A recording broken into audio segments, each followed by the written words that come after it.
going on, YouTube? So I'm in here at the quarantine tank. It's been roughly about a week since I got the new fish here. So fish are all eating very well. They're swimming around. None of them show any signs of anything. So typically I'd wait 2 weeks before moving them into my big tank. But I got a lot of stuff happening next week, plus there's the possibility I will make the fish order next week and the other fish will be here. So I'm going to go on and put these guys in the big tank and get this freed up. Plus today I've been searching around on Craigslist trying to find another cheap 10-gallon, you know, with filter and hood. That's pretty much all I need for it, but I'm not finding anything. And right now PetSmart's got a deal, $1 per gallon, so $10 for a 10-gallon tank. So I guess I'll go grab one of those, and then a cheap filter, maybe hang on the back, maybe through an air pump, whatever. Haven't decided yet there. And then, you know, some kind of plastic to put on top. Nothing special. I mean, they're quarantine tanks. So anyways, what I figured I'd do today is, I'm sure all of you know how to catch fish and whatever, but just the things I go through to catch a fish.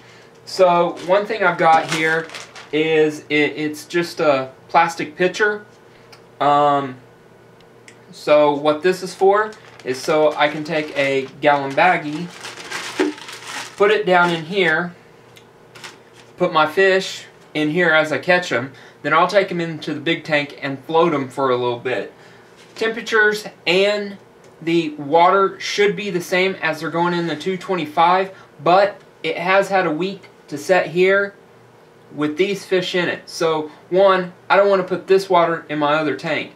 Two, I want to make sure that this water and that water is the same temperature. And three, I'll still be able to not really do my drip method, but pour water in this bag every few minutes. And then after probably about 30 minutes, I'll take this bag out, pour them into a net, and do the typical how I put fish over. But, so, this is how we're going to do it. So I figured I'd just catch it on camera. Like I said, it's nothing special, but it's a video I thought some people might enjoy. So let's get these fish caught.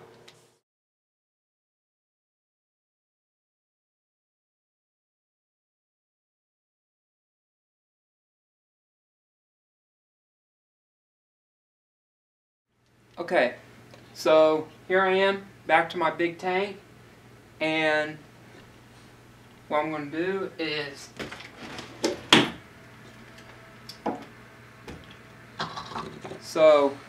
open the tank up,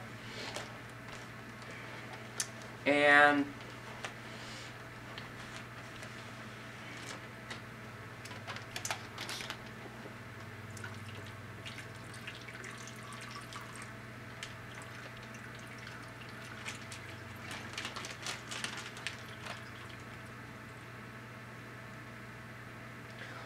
okay, make sure your baggie doesn't have a hole in it. That's the first time that's ever happened. So, yeah.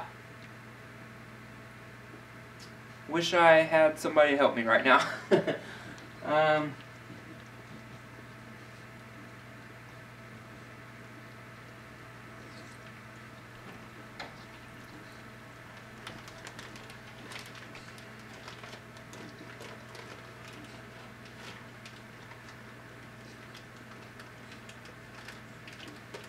Okay, well, it's just a little pinhole, so hopefully that's not going to hurt anything, but I'll let these guys float for a little while. And I've got one of these little clips right here. You don't want to just put your bag in there and let the glass clamp over it.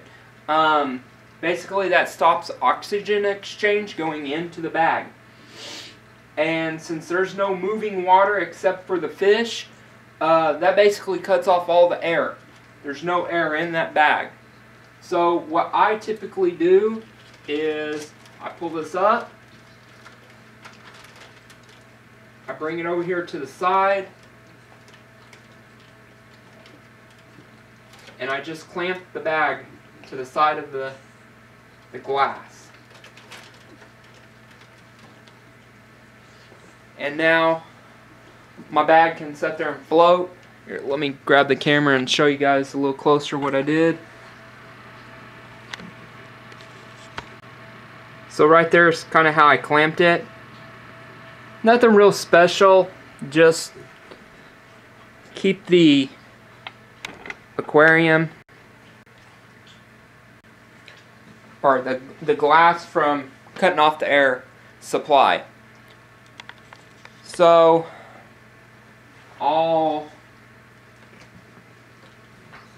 every little bit I'll put some water in there.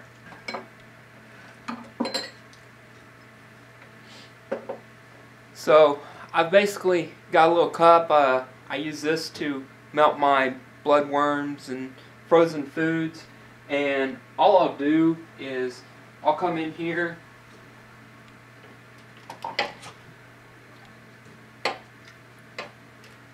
give me so much water, and then just pour a little bit of that in there. And I usually do that about every 10 minutes for, typically, if I can, I do it for an hour. That gives not only the time for the fish to kind of get temperature-wise good, but also allows them to get a little bit of the water chemistry, per se. Get them used to that. A lot of people say that it actually takes over a 24 to 48 hour span for the fish to get used to the chemicals, but I've only lost a few fish by doing it this way, where if I just bring the bag in, I put it in there, I float it for 30 minutes to an hour, and then I let the fish in, I lose a lot more fish. By doing this, for me, it works better. So you guys can give it a try. I also have where I've got a little air tube, but I just hang it over the side of the tank, and then I put it down in a bucket, and I start pulling water out of it like a drip, called the drip method. And kind of the same thing here. The only thing, I don't have to come back. So, in about 30 minutes to an hour, enough water from the tank has went in there. So not only are you getting water from the tank, you're also getting the temperatures more equal, and that's helped me a lot too. But in this case, I'll just use the bag. But we'll do that, and I'll show you the release. Okay, so it's roughly been an hour. Every 10 minutes, I've poured about half of this glass of water into that bag. And now, the bag's probably about 80% full, but this is also the water that came out of the other tank. So again, I don't want to put this into my tank. So what I'm going to do is I'm going to net the fish out. I've got a little bit smaller of a net. This is actually the net that I use after I rinse out my, or after I deep thaw the frozen food I feed. I put, I pour the water and the food into this little shrimp net to get rid of all the nasty stuff that they use to freeze the food and whatever. I find that I don't get such an algae breakup from doing that. But I'm going to go on and net those fish out and get them into the tank. So I'll do another time lapse of that.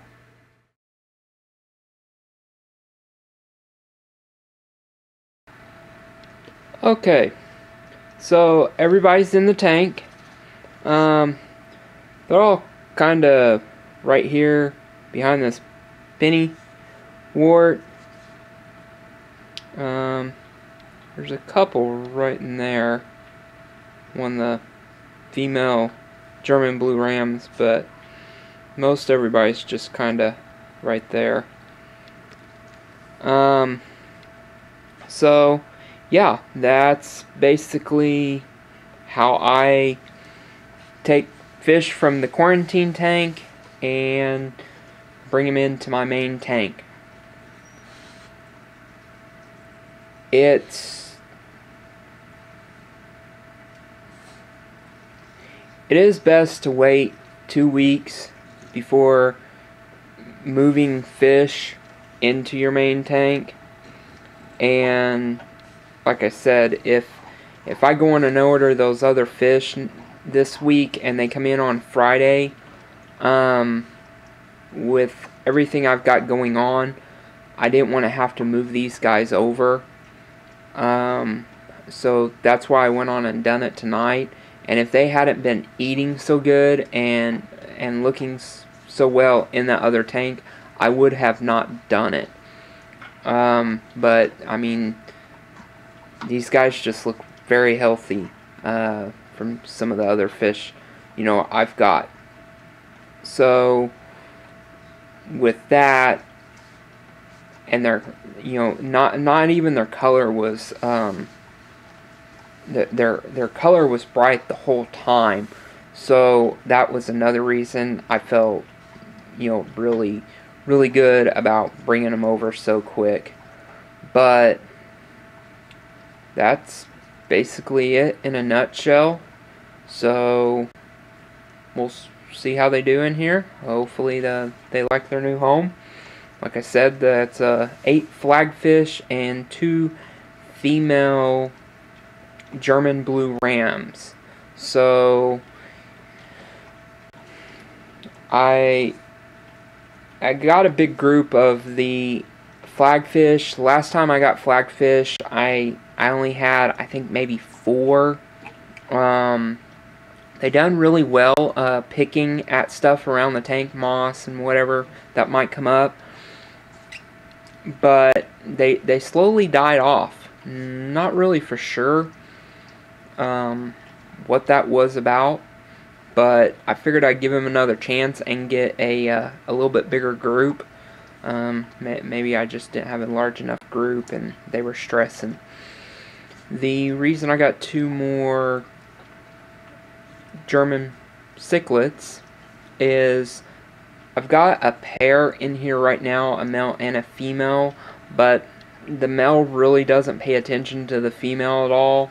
Every once in a while you'll see them in the same spot, but not very often will you see them in the same spot. So I thought, by getting 2 more females, maybe, you know, I'll get him to pair up with one of the females at least. The 2 I found, at first, from the color, I actually thought they were males until I got looking a little bit closer, and they were actually females. So I was really impressed with their color, so I thought that would be a nice addition to get. But yeah, that's the reason I picked these 2 types this time, or these 10 fish. So you guys have a good one. Let me know what you think. Comment, subscribe. We'll talk to you later.